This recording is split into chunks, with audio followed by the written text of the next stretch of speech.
understanding the playbook, not just the plays and how to execute them, but how to do it against a variety of defenses. Also understands his team better, what they can and cannot do. You can see the confidence rising in him as he plays. And this one incomplete.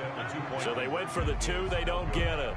I don't know about you, but I can't wait for a few years of two-point tries and see what the data tells us, because a lot of teams want to throw the ball in this situation, this time unsuccessfully. I just wonder if maybe running the ball might be the way to go. When it moved up from the 3 to the 2, you would think maybe a few more attempts at running. I think stats over time may bear out that running the ball will at least be the equal of throwing it in that situation. The Bengals drive about to get going.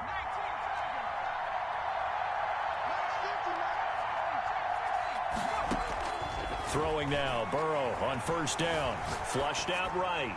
And he'll toss this one incomplete. Seeing no options, he throws it away. Got out of the pocket. Didn't look like he had anybody open, Charles, so just gets rid of it. And a good play by him. If no one's open and you don't have a running lane that you want to take, make the right choice. Get rid of it. Live to fight another down.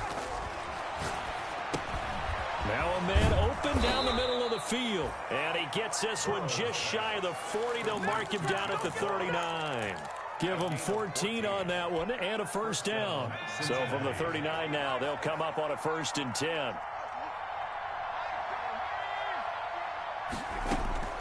They're passing here, Joe Burrow.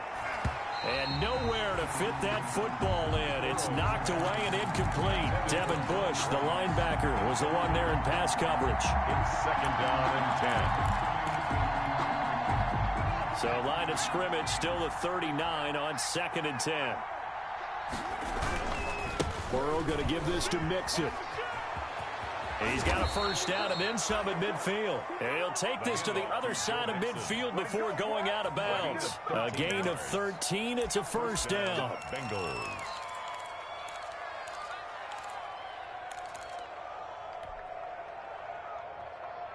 Operating out of Steeler territory now. Here's 1st and 10 at the 48-yard line. From the shotgun, it's Burrow. And that one not to be. It's incomplete. So they couldn't hook up as time has now run out on this 3rd quarter of play. Back now in Pittsburgh. It's the Bengals. They've got the football, but they trail here as we get rolling in quarter number 4. After the incomplete pass, here now is 2nd and 10. Now a throw here going to be taken in by the tight end, Njoku. And he'll be out just a yard or 2 shy of the 30. It's a pickup of 17 and a first down. Good yardage on the completion there. And when they look at the scoreboard, they do understand a field goal is not going to do them any good. My guess, they're going to press the ball downfield as far as possible, try and throw it into the end zone and get a score, because they know they've got to get that done and get the ball back as quickly as possible. And he will reach the 8-yard line before going out. Call that a very strong gain of 24.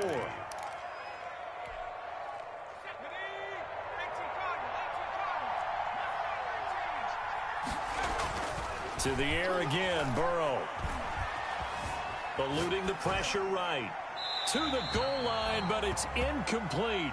Burrow. So much for the best laid plans and best designed plays. That was good coverage along the sidelines. No place for that one to get in there. It sails incomplete.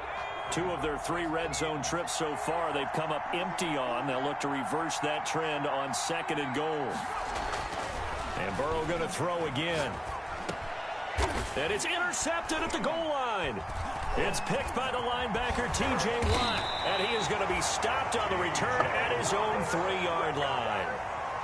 Partner, we always talk about possessions being at a premium in these games. And now in this situation, throwing an interception here when you have to claw your way back in, that one's going to hurt, and in a big way.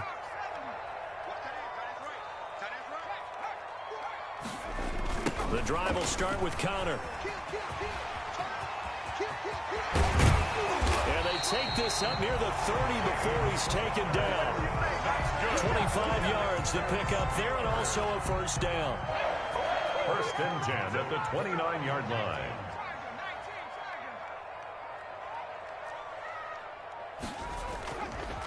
Right back to Connor here on 1st. And able to stay on his feet past the 30 to about the 33-yard line. Taken down at the 33. They give him 4 yards there. It'll be 2nd and 6. 2nd and 6. On the run is counter.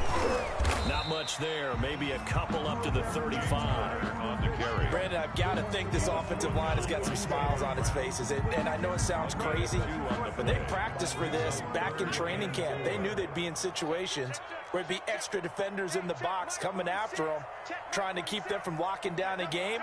Right now, they want to show the world they're up to the challenge.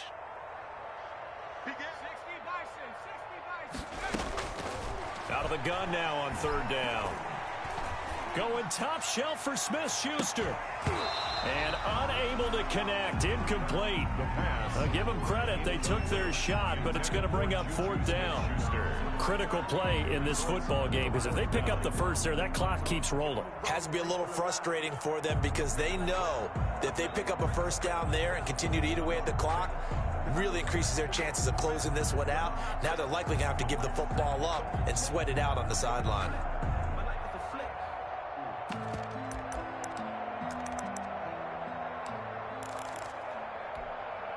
And with things looking pretty good on the scoreboard, they're going to keep the offense out there and go for it here on 4th.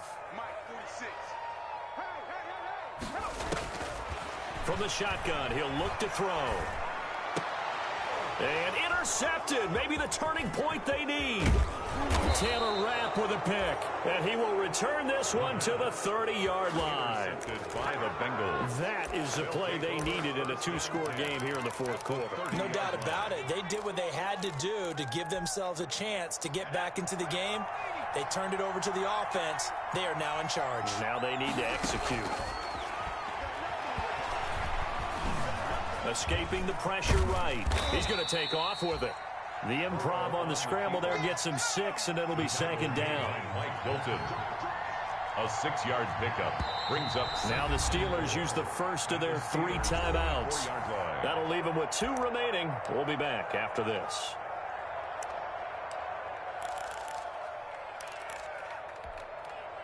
Four yards remain for 2nd down. Burrow on play action.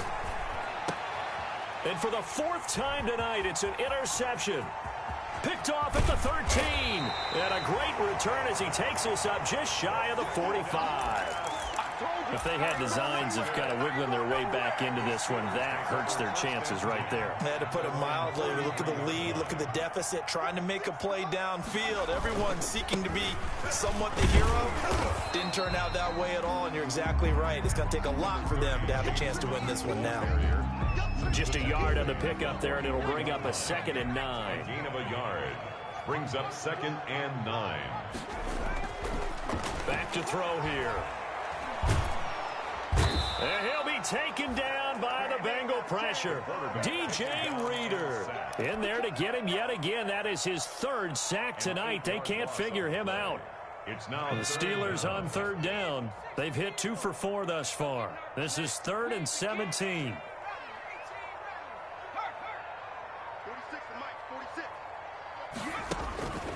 They're going to look to throw. Open man completes it to Smith-Schuster. Just a 5-yard pickup, and it leads to 4th down. And now, defensively, they're going to burn their first time out. It's 4th down. Remember, they get an extra time built in coming up here shortly at the 2-minute warning.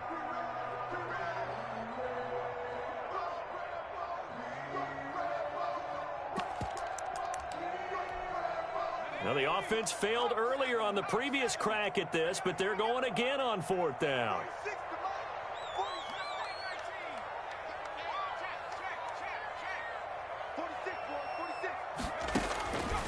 Looking to throw. And intercepted. Maybe the turning point they need. The pass. Picked up by Mike Hughes. And you have to wonder, Charles, a game like this, 5 interceptions, what does this do to the psyche of a young quarterback? Well, based on the fact that he's still out there and he threw a 5th interception, I'm wondering if his head coach believes that he's really strong mentally and wants him to play through it. Because otherwise, you need to get him out and fight another day, because this could leave lasting damage if he keeps throwing interceptions. So the Bengals in possession of the football here as we get you reset. They've got a 1st and 10 as they search for a late score. And this is intercepted, and that should do it. Picked up by Minka Fitzpatrick. And he will take it across midfield and down to the 45. The interception woes, they just continue to mount. He's thrown 5 picks. At this point, you got to be thinking, is it something between the ears? I think a confidence hit does occur once you start getting those numbers up there a little bit. But as you and I both know, it's not always just one guy's fault. Maybe somebody ran a wrong pattern. Maybe some balls were tipped. It could be so many different things. Bottom line, though, it comes back to the guy throwing them. At the 45-yard line. So after the run for no gain, here's 2nd and 10. They'll stay on the ground with Connor again. 5 yards. Now it's 3rd and 5.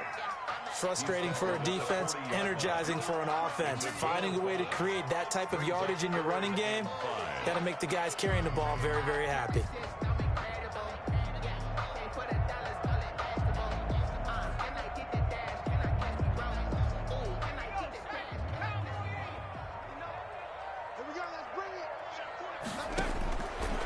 Out of the gun, they'll look to throw. That's complete to his running back, Connor. And this effort won't be enough as they rally up to stop him a couple of yards short. Whether you're playing West Coast offense or not, one of the maxims of the West Coast offense is you're either throwing a touchdown or a check down. In other words, look for the big shot, but be smart. And I think they did exactly that on that play. They didn't get the first down, but they're taking care of the ball well. Yeah, and being rightly cautious with that lead here in the second half. Now they go for it on 4th, but this one is going to wind up incomplete. So this one in the win.